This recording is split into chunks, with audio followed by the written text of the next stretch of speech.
All Hit Radio.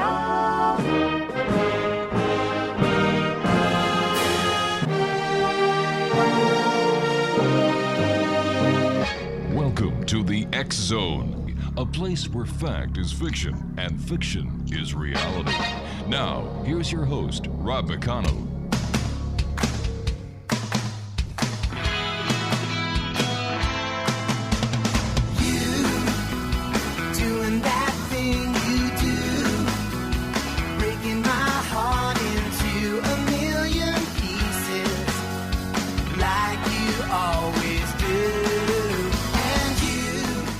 And welcome back to the X Zone, everyone. I am Rob McConnell, and for the next 2 hours, I'm your host and your guide as together we cross the time-space continuum to this place that I call the X Zone. It's a place where people dare to believe and dare to be heard. It's a place where fact is fiction and fiction is reality. And the X Zone comes to you Monday through Friday from 10 p.m. Eastern until midnight, right here from our studios in St. Catharines, Ontario, Canada, on your hometown radio, Classic 1220, and streamed around the world on classic1220.ca. My guest this hour, X Zone Nation, is Danny B Stewart. We're going to be talking to Danny about folklore, legend, mythology, specifically in Utah. Joining me now from Utah is Danny Stewart. And Danny, welcome to the X Zone. Hi, thanks for having me. Danny, tell us a little bit about yourself. Well, it's, when people ask me this question, I don't really know where to begin. I've kind of really just spent my entire life steeped in folklore, mythology, and legend. And that's not hyperbole either. Like, since I was a small child, really, I grew up on what people would call a haunted farm in a place called Vineyard, Utah, that was a very small farm community. I spent most of my time in Utah County, and when I was much shorter than I am now, I was kind of collecting stories from anyone who would talk to me. And I have stories that I've collected from I was very small to present day. I don't like to call myself a paranormal investigator. Nothing against paranormal investigators, but I'm an academic. I've taught at Utah Valley University. I taught humanities to the arts, and I've taught English at Utah State University. And I'm currently finishing up a thesis at Utah State University for my master's in folklore. I have built 3 ghost tours, one in Provo. I have a ferry walk. And my master's thesis is actually a ghost tour in Logan, Utah, that will be owned and run by Utah State University. I'm a contributing author for Utah Stories magazine and a frequent lecturer, presenter, and performance artist at venues throughout Utah. So you're quite a busy guy. Yeah, I try to be. Yeah, it sounds like you succeed. Danny, tell us about your beef with contemporary folklore studies. Well, there's a lot of regurgitation, and it bothers me because when I'm around other folklorists, it seems like they're all talking about the same thing over and over again. They keep borrowing from books and literature that's already beaten a topic to death. Where I feel that it's us as folklorists, we need to be out in the field. I'm hell-bent on trying to find other folklorists that are as passionate as I am and going out into the field and finding information. And I'm having a very difficult time doing it. I pride myself on the stories I've found. I mean, I have single-handedly found around 325, maybe 350 original pieces of folklore in Utah. And by original, I don't mean like made up. I mean like I found them. They haven't been published anywhere yet. In fact, I'm sitting on a very large pile of folklore waiting for the right opportunity to release them, whether it be whatever format that may be. And there's a bit of laziness in contemporary folklore, I would argue. But it's just not in folklore. It's within any aspect of the paranormal. Everybody wants to be the person who catches the smoking gun on the UFO phenomena, on Bigfoot, you name it, sitting on a chair, zooming, just going on the internet and trying to find it. Oh, yeah, absolutely. Yeah. I mean, my greatest beef, I actually throw up in my mouth when people bring this up, is internet folklore. Oh, yeah. I despise it. I loathe it.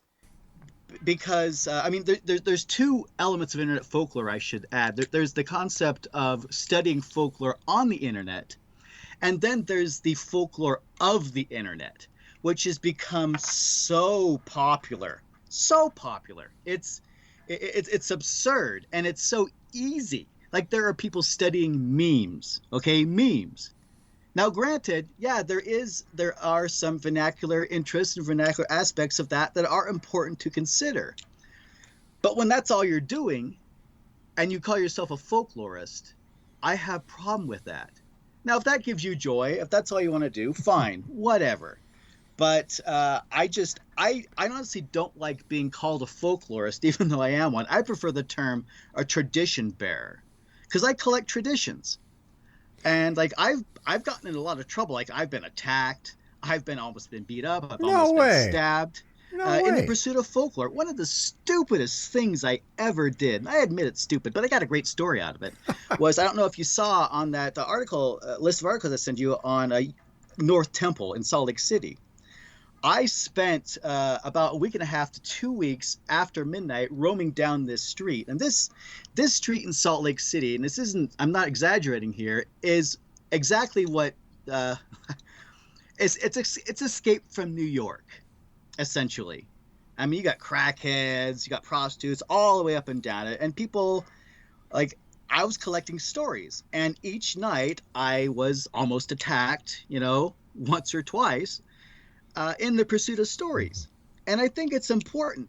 I would often joke when I was up at USU with some of my colleagues that folklore requires a certain amount of danger to make it real folklore, at least when you're collecting it. Maybe I'm wrong. I don't know. Maybe that's just my own opinion. But I really do think that there's something different you get from a story when you go out to pursue it. I mean, for one, you have the story of going out to pursue the story, which I have gathered so many interesting stories that like preface the original story I collected, that make it like a full round tale, as opposed to just something you Googled and say, oh, have you heard about the Hopkinsville Goblins, or you heard about this? This is fascinating stuff. Well, I've actually looked at the people in the eyes and spoke to them. And it's a lot different when you're being, now, I don't mean this literally, but I say this like to be lied to your face. Like, you don't know if people are telling the truth.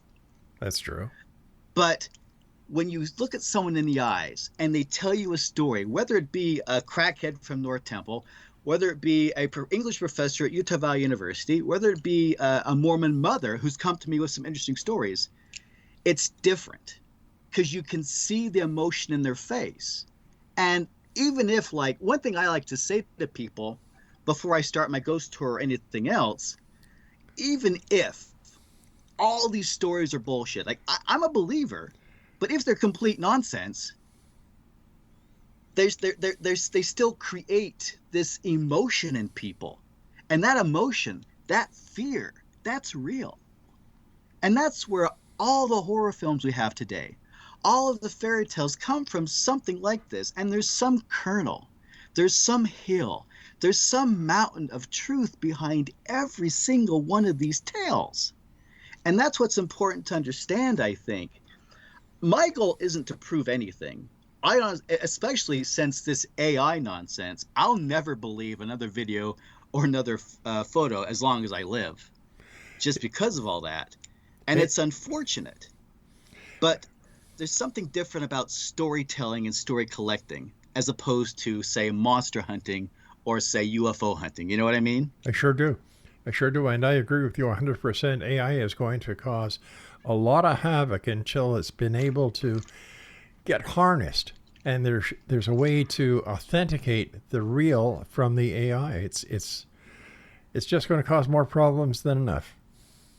It's heartbreaking, really. Because, I mean, I'm friends with quite a few quote-unquote paranormal investigators and people who I respect. Mm-hmm.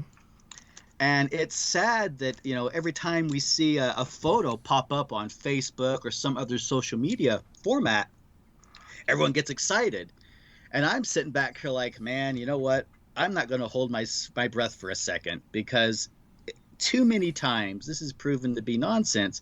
And every time we fall for that joke, It sets our field, folklore, mythology, paranormal investigation, whatever you want to call it, ufology, demonology, etc. It sets us back.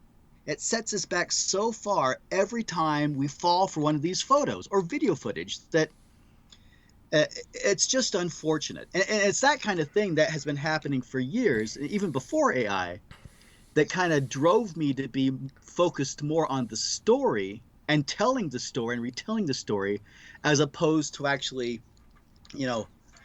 proverbially hunting these things. Now, that's not to say I haven't had some very interesting experiences that I cannot explain.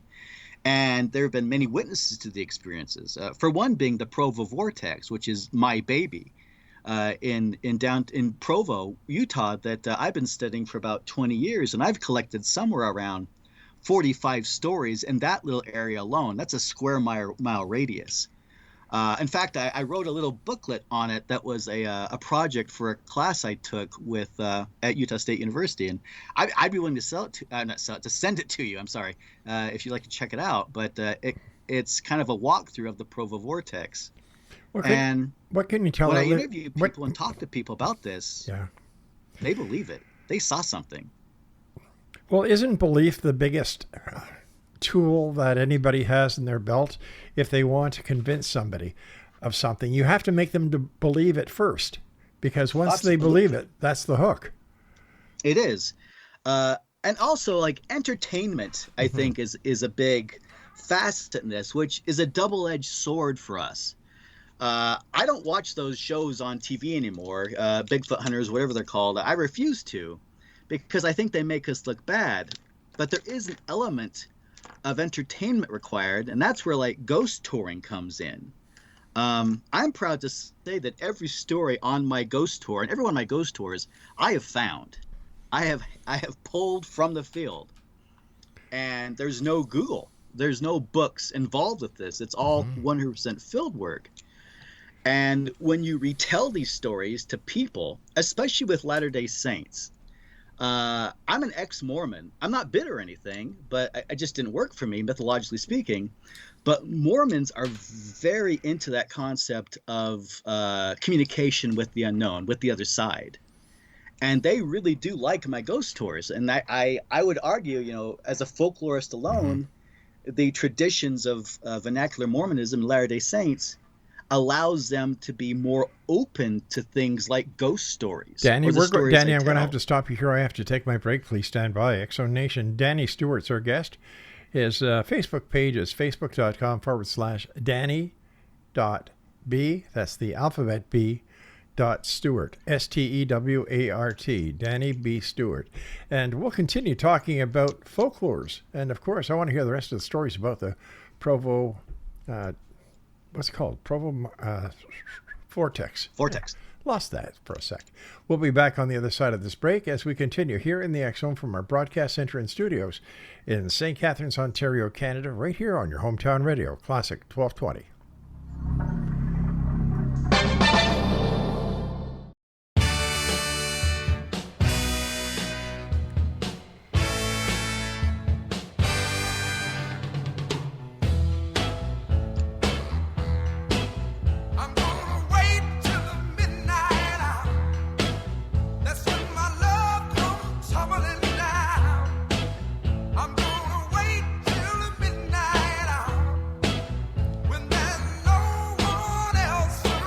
And welcome back, everyone. That was Wilson Pickett in Midnight Hour here on Classic 1220.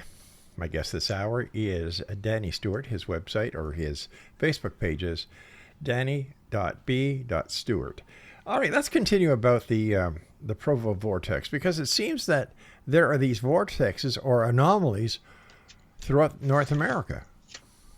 There are, and I feel very fortunate to have one in my backyard and have been able to spend so much time studying it as an academic and as a folklorist. I also should add, I named it the Provo Vortex, and I have a second name for it, and I call it the 3-minute mile. And here's why. So when I was teaching at Utah Valley University, I would have little extracurricular activities for my students, and one of those would be they want to hang out and go do something, so we'd go down and go for what I would call a ferry walk. And so we would go down to Provo, we'd park by the Provo Macy's and head walking west into the Provo Vortex. Now, I have multiple witnesses to this, all right? I swear on Empire Strikes Back, this is true.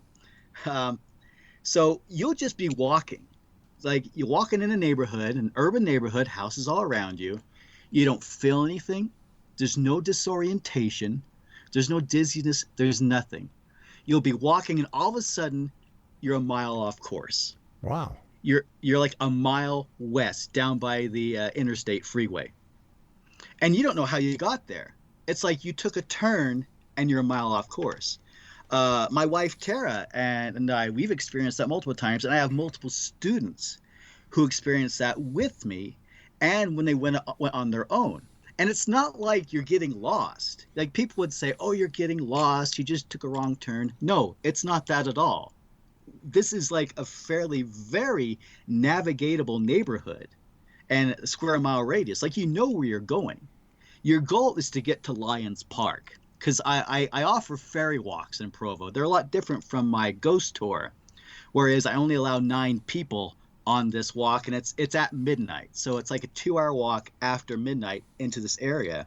And I have a very strict rule where I tell people, before you go on this, if you scream, if you panic, if you freak out, you're banned for life for any of my events. That includes my lectures. Because whatever is in there, it took me a long time to gain the trust of it. And I think it would be disrespectful because my experience has trained me to believe that whatever is in this area is benign. It's not malevolent in any way whatsoever. And it's like a lot of trickery. A lot of trickery goes on, but like harmless tricks. Like I said, with things picking you up and moving you off course. Mm-hmm. In 2013, I and a former girlfriend of mine, she was also a folklorist at the time, we were going for a walk in this neighborhood in the Vortex. And might I add that she lived with her parents that was just on the border of what I call the Vortex. So it's not unfamiliar territory for her either. Mm-hmm. We were trapped in this area for 3 hours until about 3 a.m. It didn't matter. How are you trapped? We couldn't find our way out. Oh. Like we every turn we took, we were put off course. It's like we were walking. We could actually see. We could see up on the one hill up towards the north, where I should say a bench, where the other houses are. We could see that. We'd make a turn into that area, and all of a sudden we'd be farther back. Does that make sense? Yeah, but I'm trying to figure out how this all works. Yeah, me too. And this kept happening over and over and over again until finally I kind of said, look, because I just tried talking to whoever it was, because a few other things happened that night, and I'll bring that up in just a second. But I said, look, okay, we're done with your joke. Would you please just let us get home? Mm-hmm. And no sooner we took a turn, and we were somehow at the road that took us straight to her house. Riddle me that. So what do you think is causing this? The vortex? Is it electromagnetic? Is it an anomaly? Is it fairies? Is it? I would say if I had to, I hesitate to say this, but nature spirits. What mm-hmm. people call fairies playing tricks on you. And again, I saying this as an academic. Of course. I work with scientists like my mentor, Dr. Paul Bybee, who is a paleontologist and vertebrate zoologist. He and I have conversations all the time, and he admits as a scientist, we don't know everything, and it's hard to explain. And based upon the other stories I've collected in this area, if we are to take their stories as truth and valuable, mm-hmm. My best guess would be fairy folk, because. Well, for one, here's an example. On one of my ferry walks, and this was in 2018, the winter of 2018, every winter, or December, I should say, I do a special solstice ferry walk. And it's by invitation, and I leave a few slots open for people to come, because remember, I can only take 9 people on this. just because I don't want it to be like too noisy, and I want people to have like a real experience. And so there was like my friend Andrew Kosorek. He's also a practicing folklorist and alchemist, and a couple of his children and a few other people that just came on the tour. And we made it to Lions Park without any of the picking up and moving you. None of that happened. And so there's snow on the ground in Lions Park. And I encourage the listeners to kind of Google Earth or look on the maps to look at this area, because it's a really interesting place to even look at, from above. But 7 of the 9 people that came on this walk, including myself, saw something about a foot high on 2 legs run across the park, heading from the west to the east, and then jump behind a boulder that has the name of the park on it, and played peekaboo with us for about a minute. And we're all staring there watching this thing. We don't know what the heck this is. And there's like, a couple skeptics who just wanted to come to have fun, and they're like, what the heck am I looking at here? And I hesitate to even say what I saw. All I'm willing to say is like, it wasn't anything I'd seen before, and it looked very convincing to me that it was something that ran on 2 legs. Nobody had a cell camera? No. Well, we tried. A couple had their cell phone cameras, tried to take pictures, but nothing came out. It was dark, remember, and just nothing. Yeah. So, and it always pleases me when this kind of thing happens, when I have witnesses. In the spring of 2019, I did another walk with actually Andrew Kosorek again and his kids, and another gentleman, Joel Beach. And we were at the park, and springtime, very green, very lush. On the west side of the park is a very steep hill that slants up to a road called Jordan Avenue. There's houses up there, but it's a very steep cliff. Hill. Mm-hmm.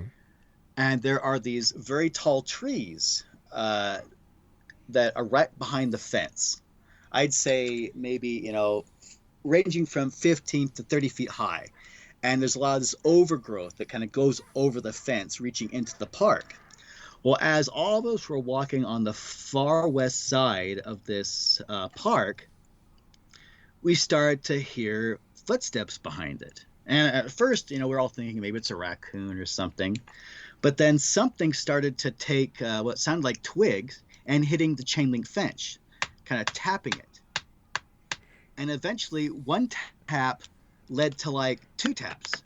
2 taps led to 3 taps. 4 taps led to 5, and it kept getting more and more and more. But we couldn't see anything. There just something was tapping on the fence, and then sticks and twigs started falling out of the tree on top of us, throwing on us from over the fence. We couldn't see anything. At one point, there was a branch that went over the fence itself, and there was some reeds hanging down from it. And I and Andrew both for a moment thought we saw something about 2 to 3 feet tall standing behind it. Again, my first thought was maybe a raccoon. And as I got closer to it, whatever it was, we both saw it jumped over the fence. Not climb, it jumped over the fence. Now, could it have been a person? Maybe. But I don't know how one person could start, dropping multiple, 15 to 20 twigs at a time and sticks from the tall branches. And then, like, there had to be like a chorus of people behind the fence tapping it. And when we got closer to it, nothing was there. And then as we walked along the side of the fence, it followed us until finally it just stopped. This kind of thing happens a lot there. Has there ever been a scientific investigation into what is going on there? I don't know. I don't think so. As far as I know, the only person that's really written anything about this is me. And I would encourage and welcome someone to come in here and do something with however they want to do it. Mm-hmm. But it's something I've just been working on forever. But I find it's interesting that here you've got this phenomenon going on, and you yourself are an expert in folklore, and nobody's investigating it. Nobody's investigating the claims you're making. Right? Wouldn't it, are we that naive that we're alone on this planet? Isn't it possible that we live with subspecies who don't show themselves to us for one reason or another? And yet, I would think so. yeah. But yeah, and so I guess, maybe it's because in some ways, I'm an entertainer. And I guess to try and make myself be taken more seriously, I present myself as an entertainer and as a storyteller more than anything. And so when I talk about this, I'll tell people, my audience, whoever they may be, like, look, I'm just telling you the stories I've collected.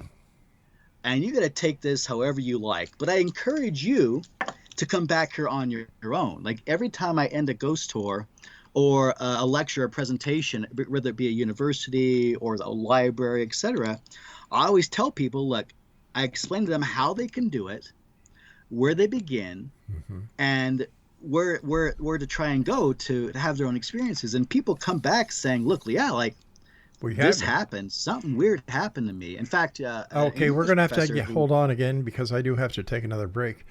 Okay. Exonation, Danny Stewart's our guest. His Facebook page is facebook.com/Danny.B.Stewart.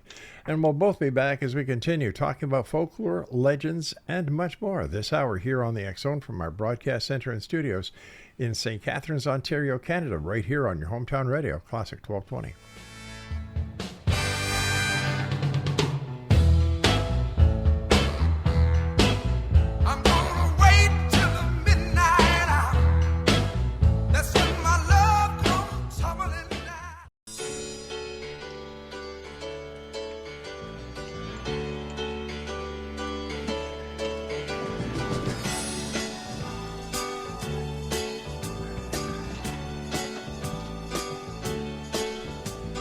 Singing to the world, it's time we let the spirit come in.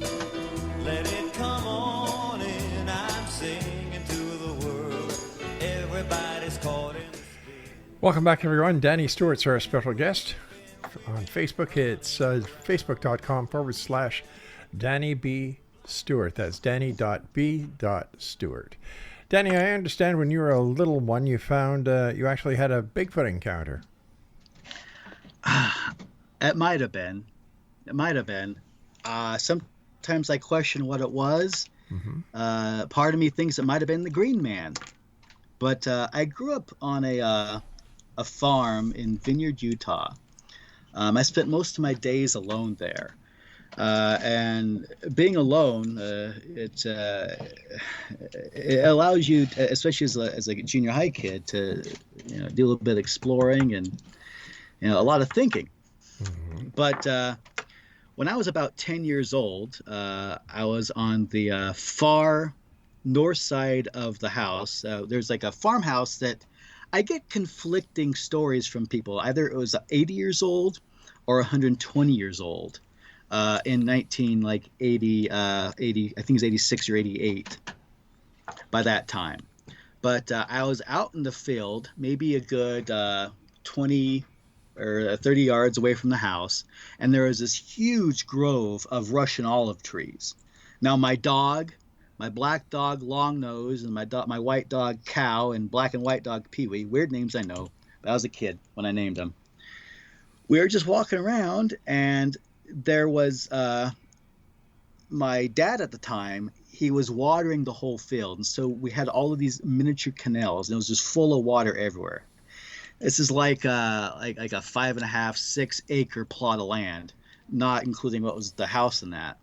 And so it was sloshy, muddy, water everywhere. And I started hearing this weird noise, these footsteps inside the olive trees. Now, at first I thought it was a mule deer because we would frequently have deer come down and visit us in the wintertime. Not so much in spring and summer, but it did happen. But I thought it was a deer, and I thought it was funny that my dogs weren't barking or freaking out at all. So I looked inside the grove of the trees, and about 15 feet away from me looked like big, like 6 to 7 foot tall, burly, hairy man, humanoid. And I saw his face. I saw his face as plain as day, just looking at me. It was like a dark brown face with no fur on it, but there was like fur everywhere else. And its arm was reaching up and kind of holding on to the top of the Russian olive tree. And these, Russian olive trees aren't super sturdy to rest an arm on, so it wasn't like resting, it was like holding on. And its other arm, its left arm, was hanging down, kind of looking at me, just stared at me. And there I was staring at this thing in my own backyard. And that's where that makes it extra hard to believe. I get that, because most of these sightings happen, in the forests of the world. But I looked at this thing, and it stared at me, and I could see its breathing. Ooh, ooh, ooh! Like I could see its chest, and I could hear it. And again, my dog was standing right next to me and not doing anything. Well, I started to back up, because what else could I do? I mean, I wasn't going to approach it get any closer to it, but I also wasn't super scared, and I don't know why. I don't know why I wasn't super scared. But I kept backing up, and I never turned my back to it, but I could see it standing there. Its arm that was holding up went down to its side, and I think it like shifted. It looked like it shifted for a moment, but it continued to watch me. And I walked backwards almost all the way to the house till I reached the fence you have to hop over to get to the back lawn.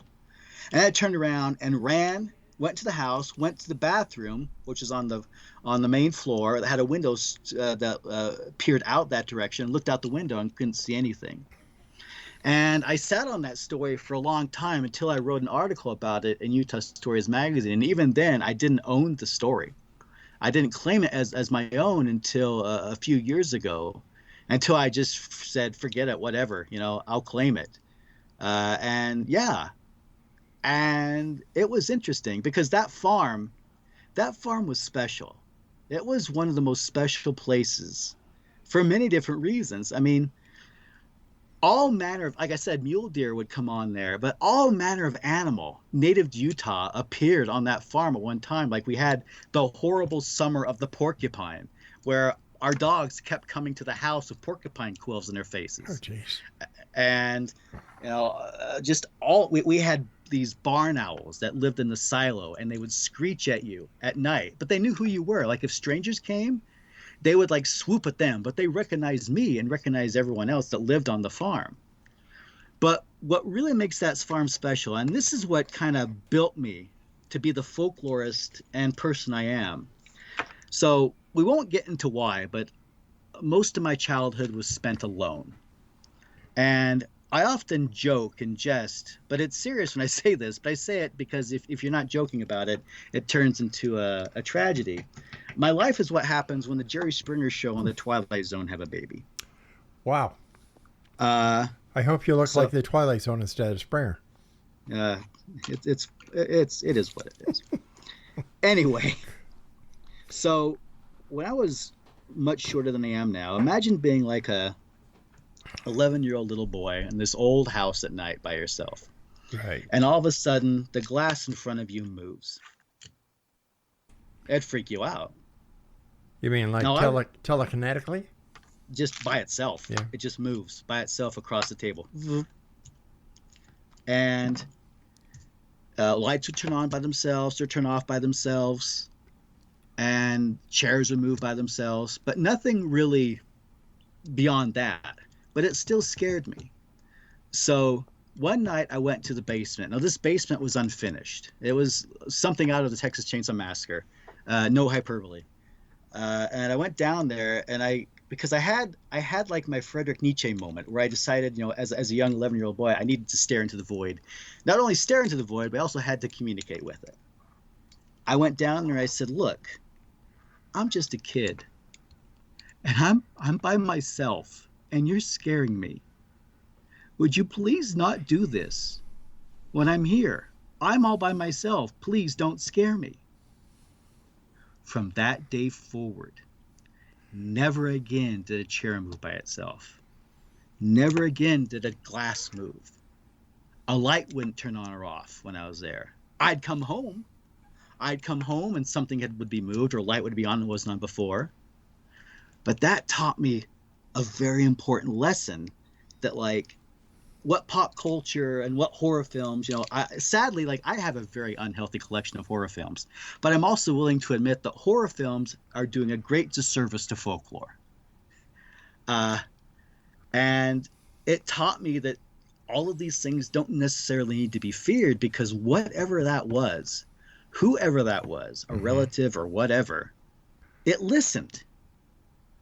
And it stopped doing that because I asked. Is it possible that whoever the spirit was, that all they wanted to be was noticed, recognized? It's quite possible, because like my mother and my half sister, they both said that they had experiences there.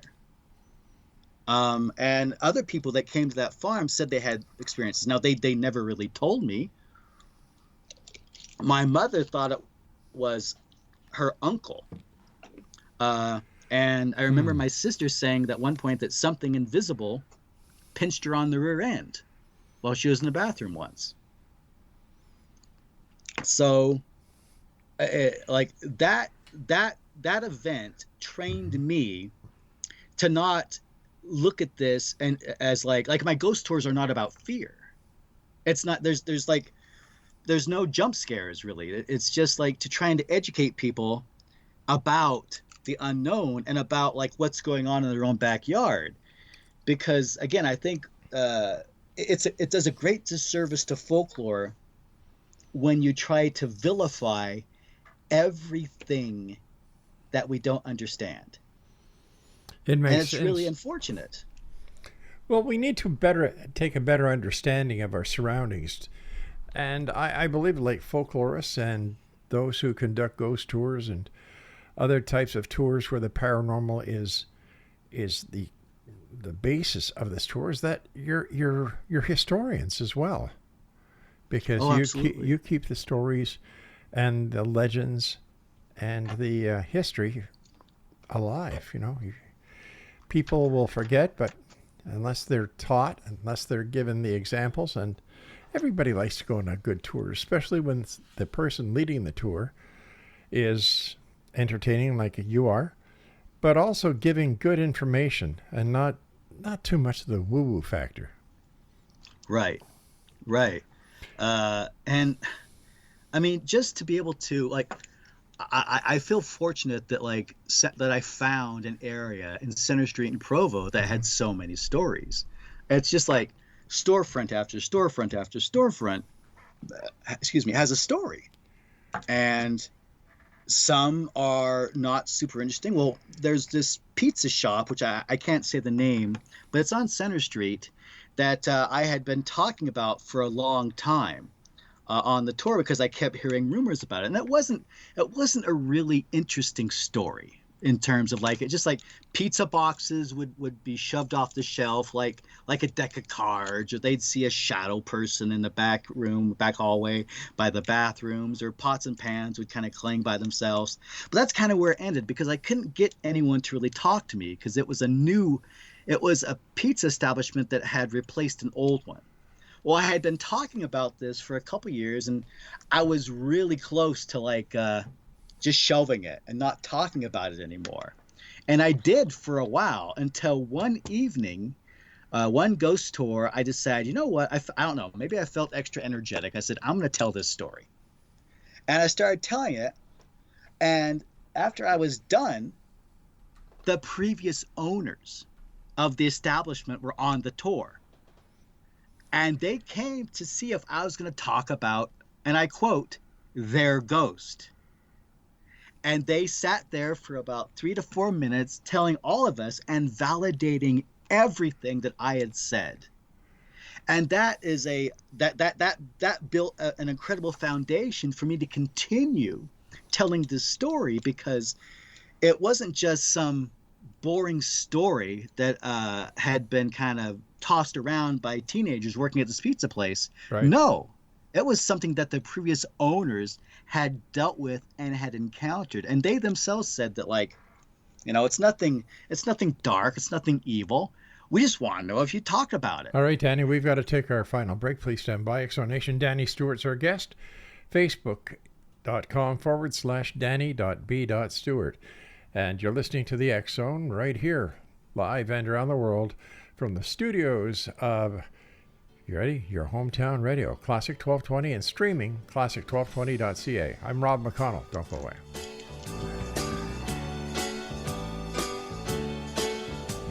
I'm singing to the world. It's time we let the spirit come in. Let it come on.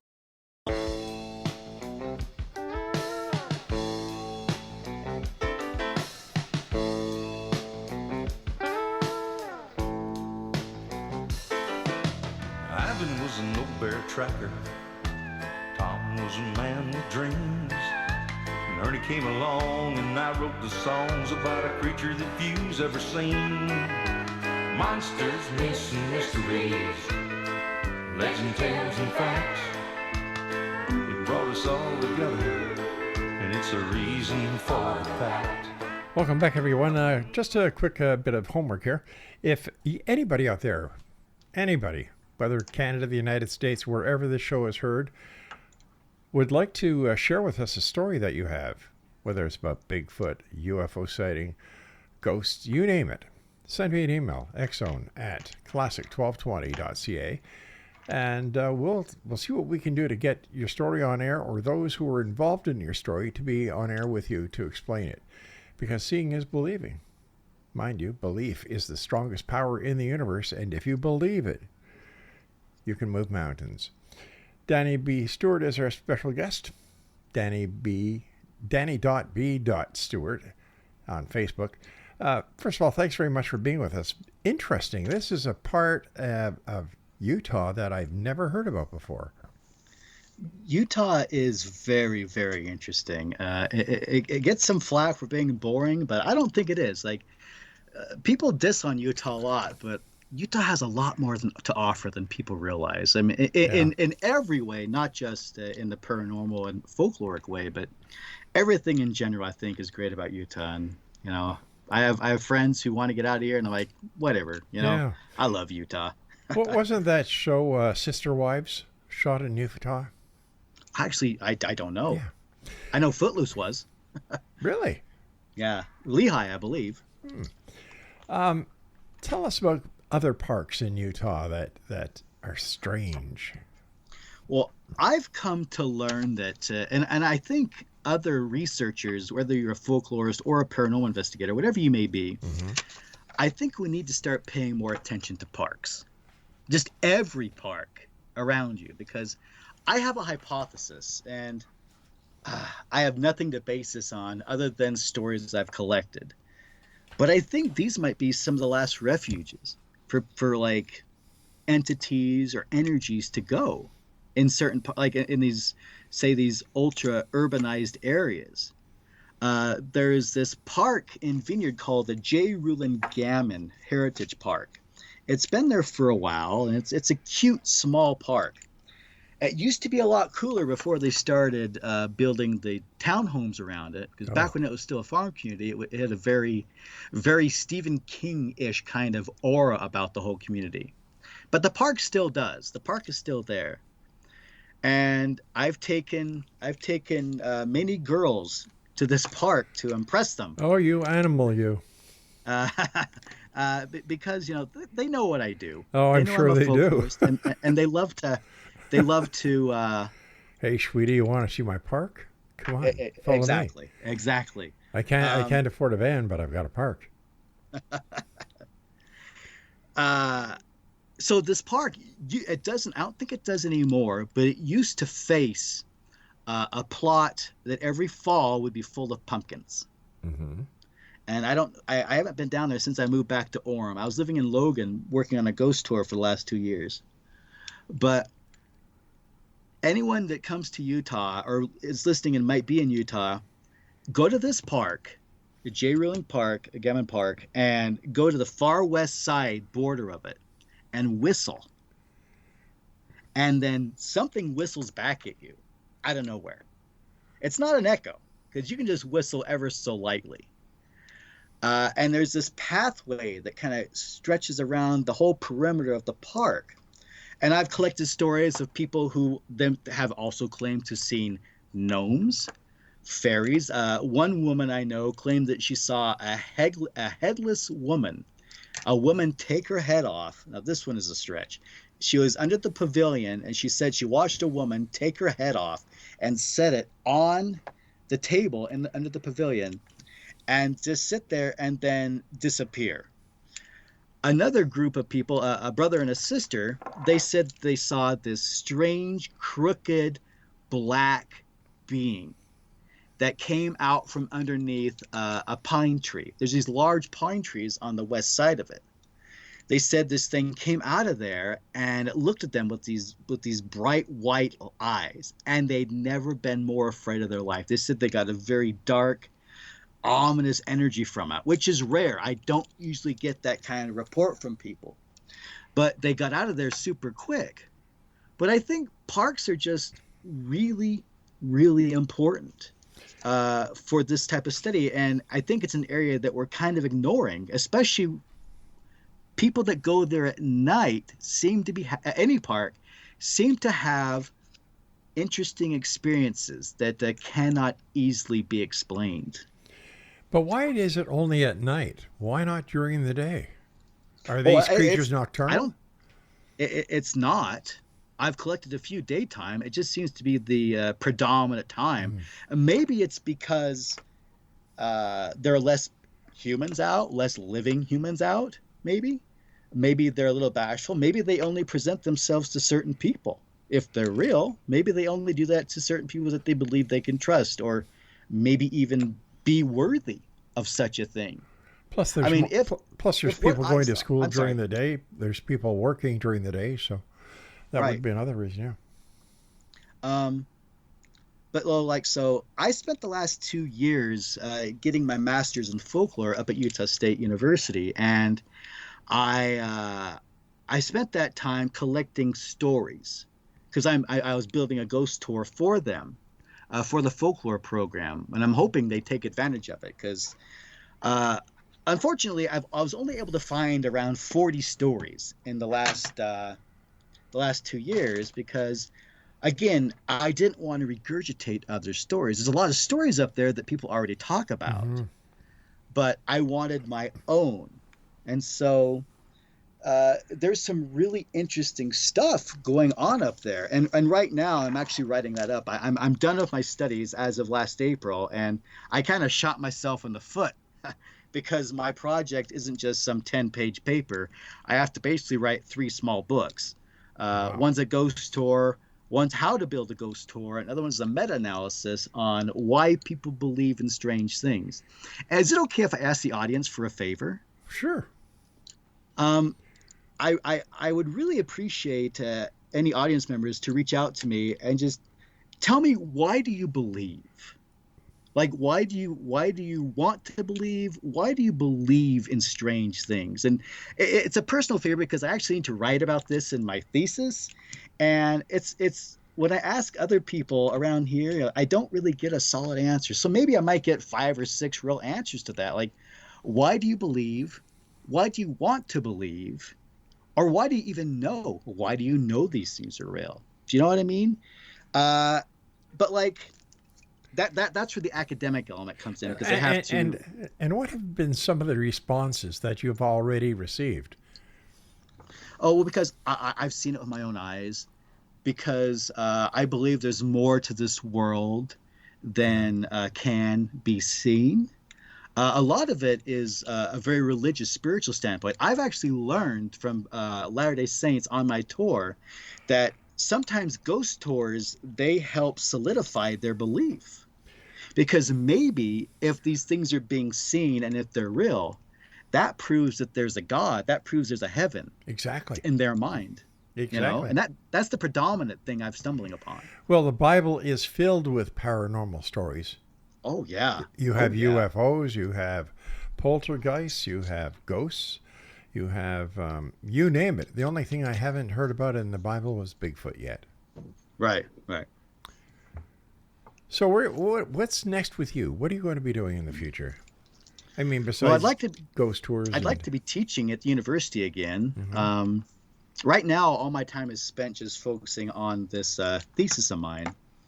There's a few TV shows I have in development hell that I've done sizzle reels for and stuff. I did a few stints for a show called Monsters Across America that was on Fox Nation. That was a few years back. I think that got canceled.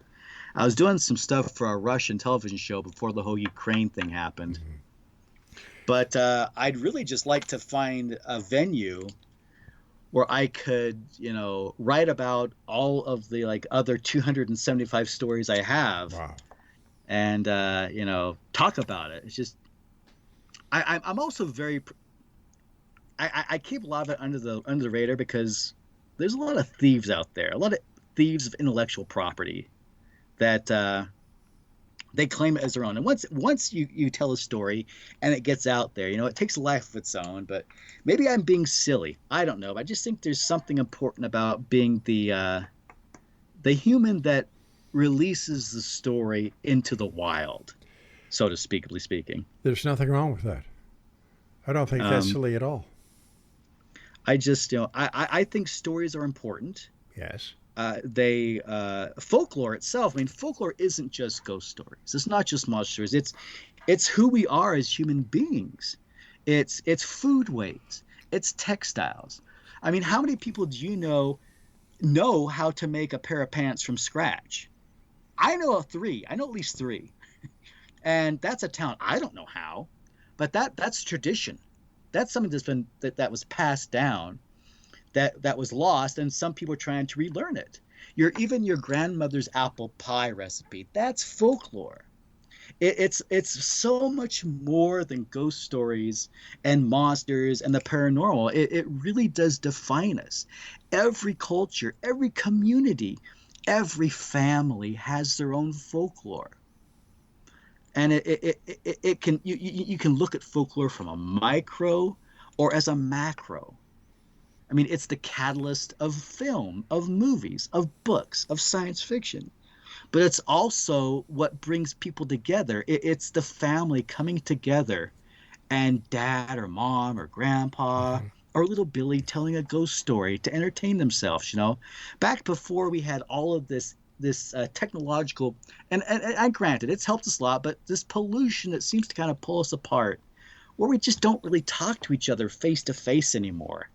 I mean, obviously we still do that, but I think there's something to be said about telling a story to people to their faces, and collecting a story. It just brings us together. I agree with you 100%, but unfortunately our time is up for tonight. Danny, would love to have you back on in the future, share some more stories, and check in to see how you and your ghost tours are doing. Once again, quickly, let our listeners know how they can find out more about you, my friend. I am. You can find me on Facebook at the original Prov Utah Ghost Tour. Again, I'm Danny B Stewart. I don't have a website yet. I'm kind of I'm pretty much a Luddite. I'm old school. Someday I'll get one, but who knows when. But if you want to reach out to me or friend me or share a story or email me, my email is stewiebalooie@hotmail.com. Stewie Balooie. Share a story or whatever. But yeah. All right, Dan. Thanks very much for joining us tonight. And X Zone Nation, I'll be back on the other side of this break as we continue here in the X Zone from our broadcast center in St. Catharines on your hometown radio, Classic 1220, and streamed on classic1220.ca.